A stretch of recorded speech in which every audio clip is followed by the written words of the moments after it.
Hello friends, welcome to your channel make physics easier by Mayur Agarwal.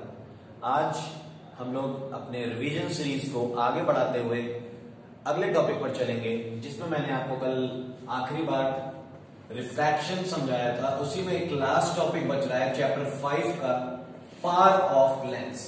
बहुत ही आसान और बहुत ही छोटा टॉपिक है, very easy and very short topic.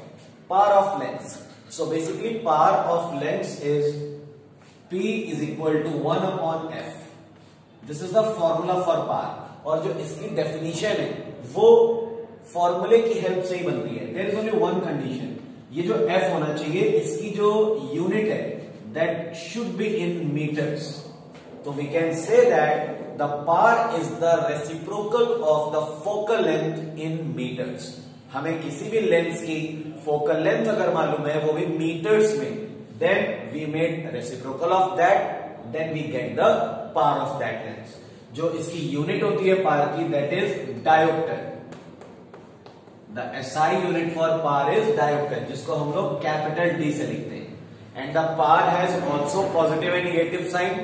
Convex lens is written with positive sign power, and the power of concave lens is written with negative sign. Like in the focal length, जिस तरह focal length को हम लोग relate करते हैं, focal length होती है positive convex lens के केस में और कॉन्केव लेंस के केस में निगेटिव, उसी तरह पावर भी पॉजिटिव होती है कॉन्वेक्स लेंस के लिए और निगेटिव होती है कॉन्केव लेंस के लिए। तो ये पावर ऑफ लेंस जो हमारा लास्ट टॉपिक है। इस टॉपिक में हमें जो लास्ट हमारा 5D चैप्टर है, उसमें और भी टॉपिक्स हैं, जैसे कि मैग्नीफाइंग लेंस का यूज, लेकिन वो सिलेबस से हटा दिया गया है इस साल के लिए, तो वो आपको ध्यान देना नहीं है। एप्लीकेशन ऑफ लेंसेज एक टॉपिक है जिसमें लेंसेज के यूजेस दिए गए हैं, वो सारे यूजेस आपको पढ़ लेने हैं। कि जैसे हम लोग कॉन्वेक्स लेंस का यूज उन प्लेसेस पे करते हैं जहां पर हमें लाइट रेज को कन्वर्ज कराना होता है। ये दो लाइंस अगर आप याद रखोगे तो आपको बहुत सारे यूजेस अपने आप लिख सकते हो। कॉन्वेक्स लेंस का यूज ऐसे प्लेसेस पर किया जाता है जहां पर हमें रियल और इन्वर्टेड टाइप की इमेजेस चाहिए होती है, और कॉन्केव लेंस का यूज हम ऐसे प्लेसेस पर करते हैं जहां पर हमें वर्चुअल और डिमिनिश्ड इमेजेस चाहिए होती हैं। सो एक लाइन तो ये हो गई, और दूसरा जो सेंटेंस है वो है कन्वर्जिंग और डाइवर्जिंग एक्शन का। Convex lens is used for converging actions and concave lens is used for diverging actions. तो ये दो तरह से आप याद रखेंगे तो आपको काफी सारे यूजेस अपने आप समझ में आ जाएंगे, या फिर एग्जाम में अगर कोई यूज के बिहाफ पर क्वेश्चन आता है तो उसका आंसर आप यहां से दे सकते हो। तो इस तरह जो हमारा 5D है वो पूरा खत्म हो जाता है। एक पार्ट मैंने 5C में आपको साइन कन्वेंशन समझाया गया है, how to solve the numericals related to spherical lenses. Convex और कॉन्केव लेंसेज से रिलेटेड न्यूमेरिकल्स आप कैसे सॉल्व करोगे, ये सिखाया गया है चैप्टर 5C में। तो वहां पर आपको मैं पहले ही एक वीडियो प्रोवाइड करा चुका हूं, जिसमें मैंने आपको साइन कन्वेंशन क्लियर किया था और किस तरह से हम न्यूमेरिकल सॉल्व करेंगे ये एक्सप्लेन किया था। So you can take help from that video. Okay, so ये हमारा चैप्टर 5 फिनिश हो गया। अब हम लोग जो चैप्टर 6 में थोड़ा सा वर्किंग कर लेते हैं, because chapter 6 is also a short chapter जिसका नाम है spectrum. In this part we have also 3 parts. अगर हम बुक में देखते हैं तो हमारे पास 3 पार्ट्स हैं, 6ABC, जिसमें से 6C part scattering of light is reduced from the syllabus. So वो छोड़कर हमें 6A और B पढ़ना है, और ये दोनों ही पार्ट्स पूरी तरह से थ्योरेटिकल है। इसमें हमें सबसे पहले ध्यान देना है किस टॉपिक पर, डिस्पर्जन। जो सबसे पहला हमारा टॉपिक आएगा वो होगा डिस्पर्जन। तो हम सभी जानते हैं what is dispersion. Dispersion means the splitting of white light into 7 constituent colors after striking a prism।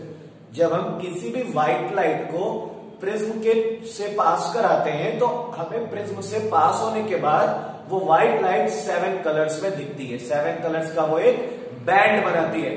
That band of 7 colours is also called as spectrum. उस बैंड को हम स्पेक्ट्रम कहते हैं, और उस पूरे फिनोमेना को हम लोग कहते हैं dispersion of light. Dispersion is a phenomena, is a property of a prism and white light only.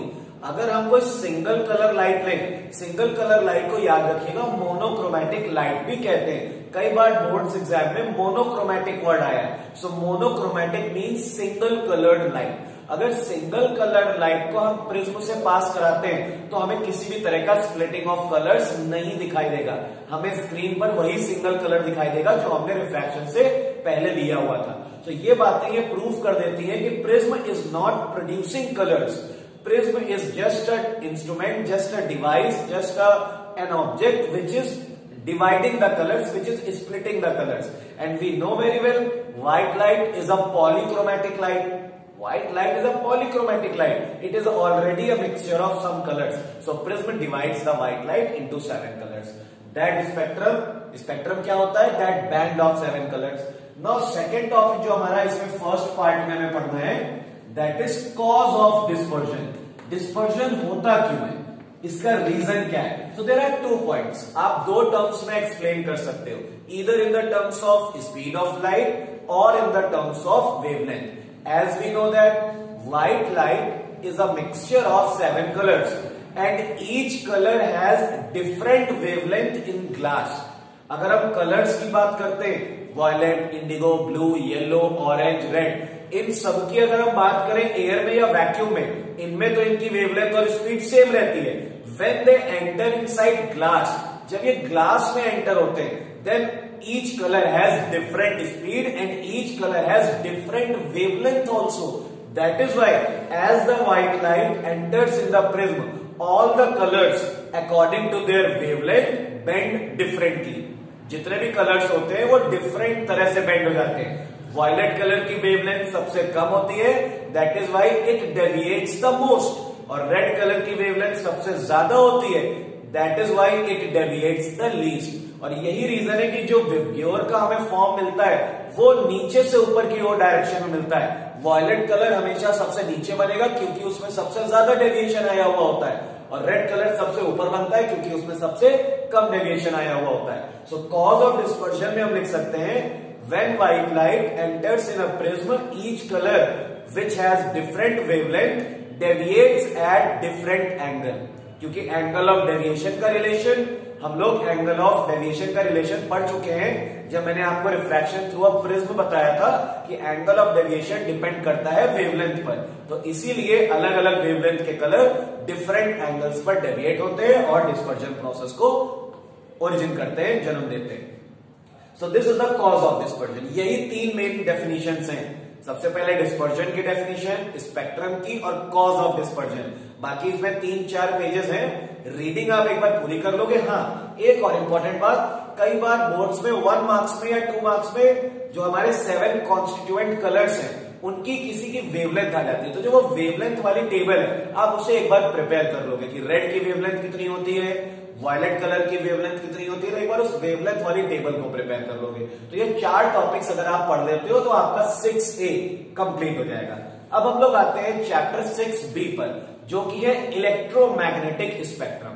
There are some spectrum also which we can not सी।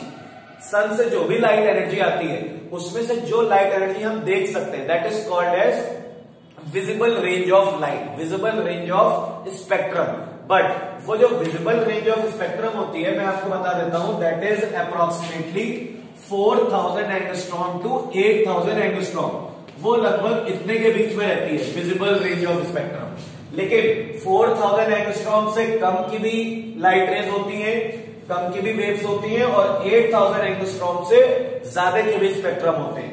जो 4000 से कम मतलब 3999 एंगस्ट्रॉम तक के जो भी रेडिएशन, जो भी हमारे पास स्पेक्ट्रम होंगे, they are called as ultra violet, and these are which are above 8000 they are called as infrared. तो ये वेवलेंथ के टर्म्स में है। तो हमारे पास जो हमारा चैप्टर 6 भी है उसमें टोटली आपको 7 स्पेक्ट्रम मिलेंगे, जिसमें गामा रेज है, माइक्रोवेव्स है, रेडियो वेव्स है, एक्स रेज है, विजिबल है, इंफ्रारेड है और अल्ट्रावायलेट है। ये 7 टाइप के आपको स्पेक्ट्रम दिए गए हैं। इन सभी स्पेक्ट्रम की कुछ कॉमन प्रॉपर्टीज हैं। क्या क्या कॉमन प्रॉपर्टीज हैं, मैं आपको 3-4 डिस्कस कर देता हूं तो आपको याद रहेंगी। All these are transverse and electromagnetic in nature, क्योंकि ये सभी लाइट की प्रॉपर्टी कैरी करती है, इसलिए सभी जो है ट्रांसवर्स होती है नेचर में और इलेक्ट्रोमैग्नेटिक होती है। दूसरी बात, इन सभी 7 स्पेक्ट्रम की जो स्पीड होती है नॉर्मली वैक्यूम में, वो होती है 3 × 10⁸ मीटर पर second. All these spectrum show reflection, refraction and all these processes which light rays show। जो लाइट रे जितने प्रोसेस अकर करती है उतने ही प्रोसेस ये सारे भी स्पेक्ट्रम अकर करेंगे। तो ये कुछ कॉमन प्रॉपर्टीज है जो सभी स्पेक्ट्रम में। तो अगर एग्जाम में आपसे पूछ लिया जाता है give any 2 properties of gamma rays या gamma spectrum, then you can write any of these, क्योंकि जो कॉमन है वो तो सभी में रहेंगी। इसके अलावा आपको सबकी मेथड ऑफ डिटेक्शन, एक्सरे कैसे डिटेक्ट की जाती है, गामा रेज कैसे डिटेक्ट की जाती है और अल्ट्रावायलेट रेज कैसे डिटेक्ट की जाती है, इंफ्रारेड, सभी के कम से कम एक एक मेथड ऑफ डिटेक्शन और सभी के दो यूजेस आपको जरूर मालूम होने चाहिए। और इसके लिए आप मेरा प्रीवियस वीडियो जो मैंने इलेक्ट्रोमैग्नेटिक स्पेक्ट्रम टॉपिक पर दिया था उसे वॉच कर सकते हो। उसमें मैंने आपको एक्सप्लेन कर दिया है कि किस तरह से हम डिटेक्शन और यूजेस को अंडरस्टैंड कर सकते हैं, समझ सकते हैं। तो ये हमारा जो चैप्टर इलेक्ट्रोमैग्नेटिक स्पेक्ट्रम है पूरी तरह से थ्योरेटिकल है। कम से कम आपको दो यूजेस, एक मेथड ऑफ डिटेक्शन और बाकी कुछ ऐसे बातें भी हैं जो आपको याद रखने में आसानी होगी, जैसे infrared, because infrared radiations are made up of high wavelength. जो इंफ्रारेड रेडिएशंस होते हैं, इंफ्रारेड स्पेक्ट्रम होते हैं, वो हाई वेवलेंथ वाले होते हैं। तो इसीलिए उनका यूज हम लोग ऐसे प्लेसेस पर करते हैं जहां हमें हाई वेवलेंथ की जरूरत है, जैसे कि फॉग में जब हमारे एनवायरनमेंट में काफी कोहरा होता है और हमें कुछ डिटेक्ट करना है तो हम इंफ्रारेड रेडिएशंस का यूज कर सकते हैं। या फिर एज वॉर सिग्नल्स में हमें ऐसे रेडिएशंस चाहिए जो काफी डिस्टेंस ट्रेवल कर सके, तो उसमें भी हम लोग इंफ्रारेड रेडिएशंस का यूज कर सकते हैं। तो ऐसे पोजीशंस, कुछ ऐसे टर्म्स हैं, कुछ ऐसे थिंकिंग लेवल्स हैं कि जिसके हिसाब से हम लोग अपने ये जो स्पेक्ट्रम है 7 इनको डिफरेंटली समझ सकते हैं। मतलब आपको इस चैप्टर को लर्न करने के लिए थोड़ा सा पैटर्न बनाना होगा और वो पैटर्न हर स्टूडेंट के लिए अलग अलग हो सकता है। हालांकि बहुत ज्यादा इस चैप्टर से नहीं आता, लेकिन फिर भी 4 से 5 मार्क्स ये चैप्टर आपको दे सकता है। तो ये था 6B इलेक्ट्रोमैग्नेटिक स्पेक्ट्रम, जिसमें 7 टाइप के स्पेक्ट्रम है। उन सभी की कुछ कॉमन प्रॉपर्टीज होती हैं, वो आपको मैंने बता दी है, और जो अलग अलग होती है वो आप पढ़ सकते हो। कहीं प्रॉब्लम आती है तो आप मेरा प्रीवियस वीडियो जो मैंने इलेक्ट्रोमैग्नेटिक स्पेक्ट्रम पर दिया था उसे वॉच कर सकते हो। तो ये था आज का वीडियो। आज का वीडियो बहुत शॉर्ट इसलिए रहा क्योंकि आज हमने जो भी टॉपिक लिए थे they are very short, but I hope so कि जो मैंने बातें समझाई है और अगर इसको आप प्रीवियस लिंक से जोड़कर चलोगे तो आपका टॉपिक आई एम थिंकिंग कि बहुत स्ट्रांग हो जाएगा और आप अपने आप को बोर्ड के लिए फुली प्रिपेयर्ड पाओगे। Thank you for today's video.